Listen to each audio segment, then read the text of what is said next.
अध्यक्ष महोदय, 1945 की दुनिया निश्चित तौर पर आज से बहुत अलग थी। पूरा वैश्विक माहौल, साधन, संसाधन, समस्याएं, समाधान सब कुछ भिन्न थे। ऐसे में विश्व कल्याण की भावना के साथ जिस संस्था का गठन हुआ,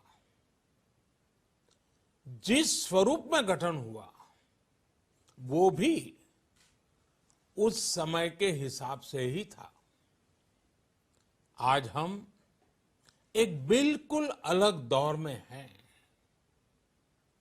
21वीं सदी में हमारे वर्तमान की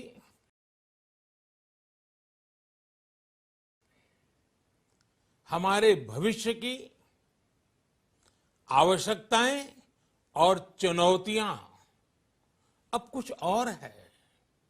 इसलिए आज पूरे विश्व समुदाय के सामने एक बहुत बड़ा सवाल है कि जिस संस्था का गठन तब की परिस्थितियों में हुआ था, उसका स्वरूप क्या आज भी प्रासंगिक है? सदी बदल जाए और हम न बदलें तो बदलाव लाने की ताकत भी कमजोर हो जाती है। अगर हम बीते 75 वर्षों में संयुक्त राष्ट्र की उपलब्धियों का मूल्यांकन करें तो अनेक उपलब्धियां दिखाई देती हैं, लेकिन इसके साथ ही अनेक ऐसे उदाहरण भी हैं जो संयुक्त राष्ट्र के सामने गंभीर आत्ममंथन की आवश्यकता खड़ी करते हैं। ये बात सही है कि कहने को तो तीसरा विश्व युद्ध नहीं हुआ, लेकिन इस बात को नकार नहीं सकते कि अनेकों युद्ध हुए, अनेकों गृह युद्ध भी हुए।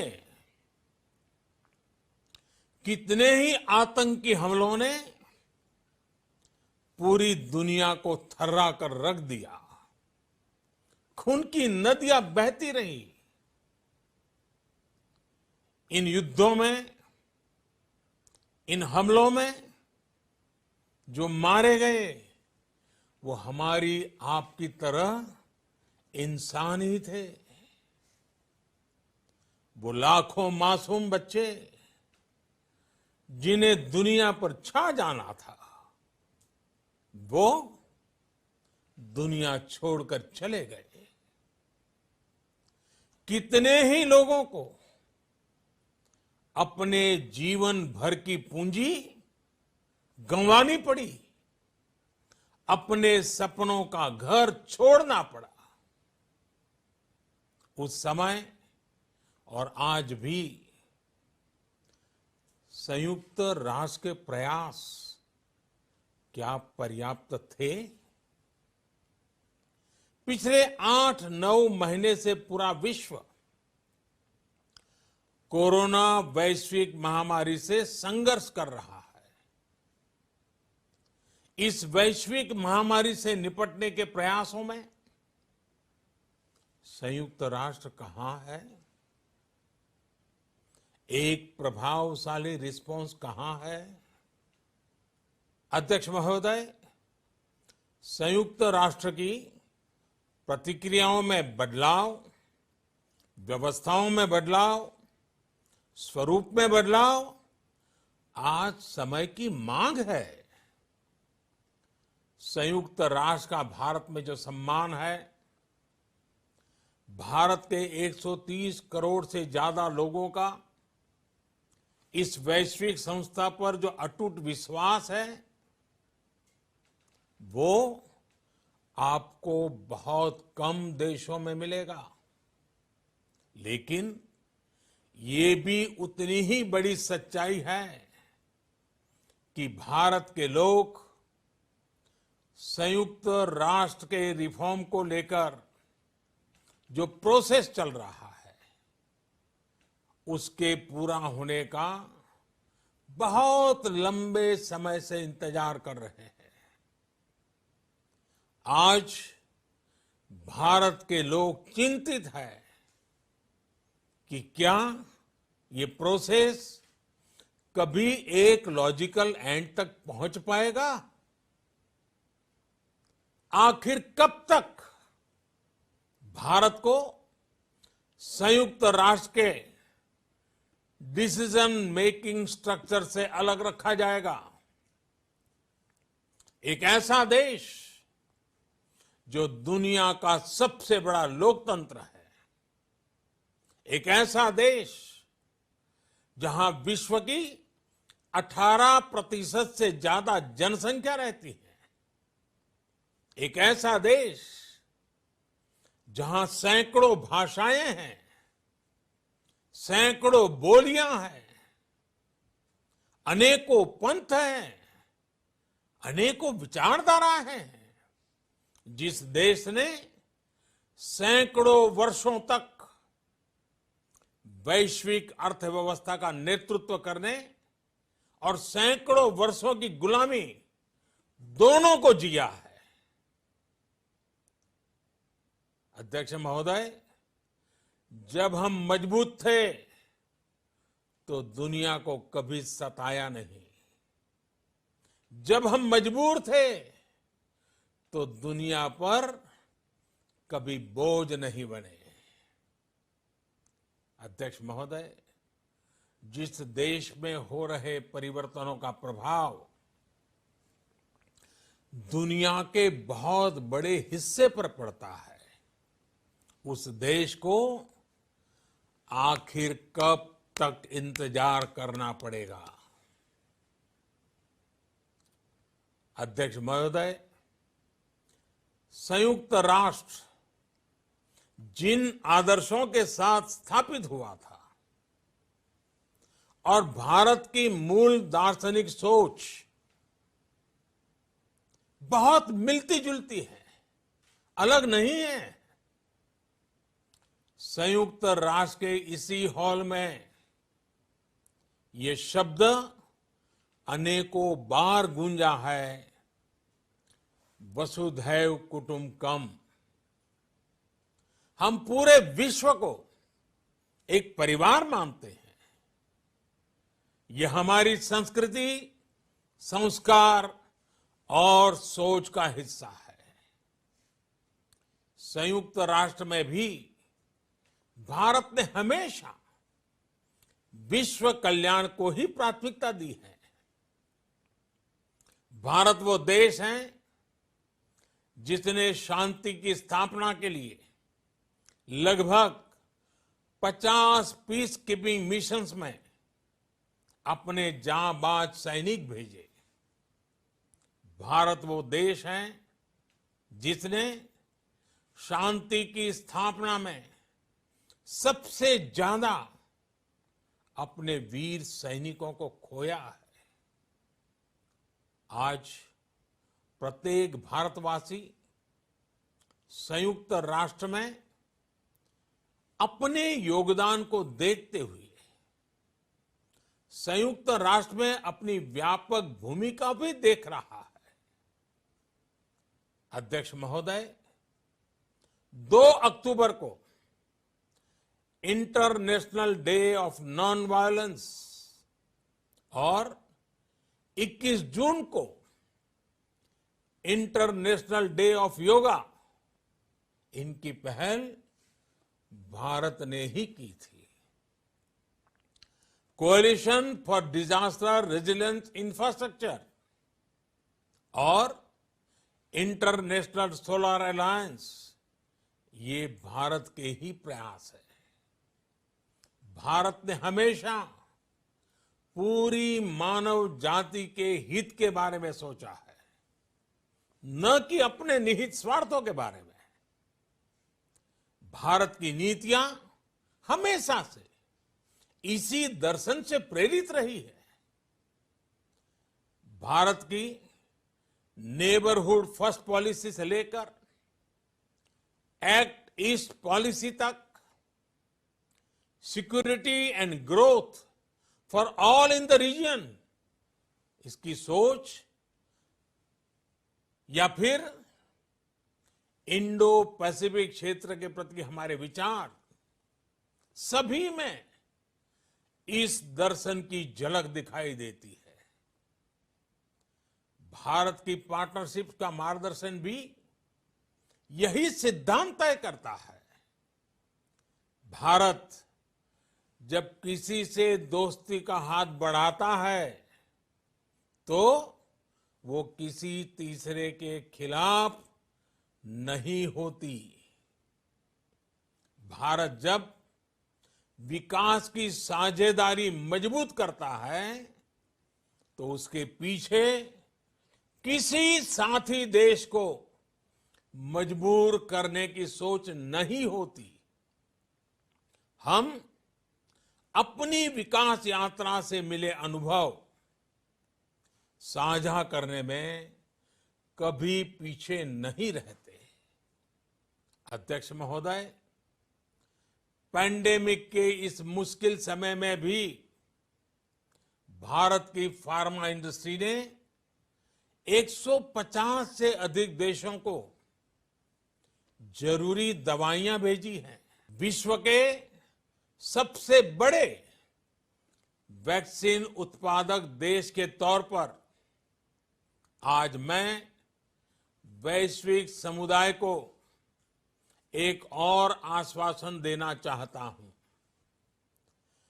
भारत की वैक्सीन प्रोडक्शन और वैक्सीन डिलीवरी क्षमता पूरी मानवता को इस संकट से बाहर निकालने के लिए काम आएगी।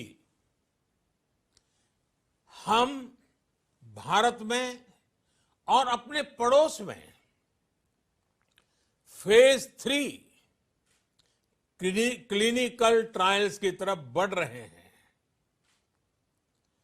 वैक्सीन की डिलीवरी के लिए कोल्ड चेन और स्टोरेज जैसी क्षमता बढ़ाने में भी भारत सभी की मदद करेगा।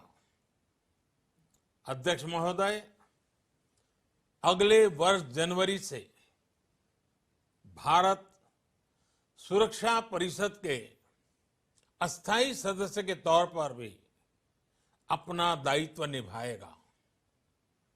दुनिया के अनेक देशों ने भारत पर जो विश्वास जताया है, मैं उसके लिए सभी साथी देशों का आभार प्रकट करता हूं। विश्व के सबसे बड़े लोकतंत्र होने की प्रतिष्ठा और इसके अनुभव को हम विश्व हित के लिए उपयोग करेंगे। हमारा मार्ग जन कल्याण से जग कल्याण का है। भारत की आवाज हमेशा शांति, सुरक्षा और समृद्धि के लिए उठेगी। भारत की आवाज मानवता, मानव जाति और मानवीय मूल्यों के दुश्मन आतंकवाद, अवैध हथियारों की तस्करी, ड्रग्स, मनी लॉन्ड्रिंग के खिलाफ उठेगी। भारत की सांस्कृतिक धरोहर, संस्कार, हजारों वर्षों के अनुभव हमेशा विकासशील देशों को ताकत देंगे। भारत के अनुभव भारत की उतार चढ़ाव से भरी विकास यात्रा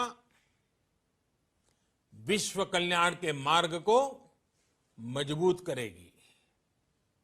अध्यक्ष महोदय, बीते कुछ वर्षों में रिफॉर्म, परफॉर्म, ट्रांसफॉर्म इस मंत्र के साथ भारत ने करोड़ों भारतीयों के जीवन में बड़े बदलाव लाने का काम किया है।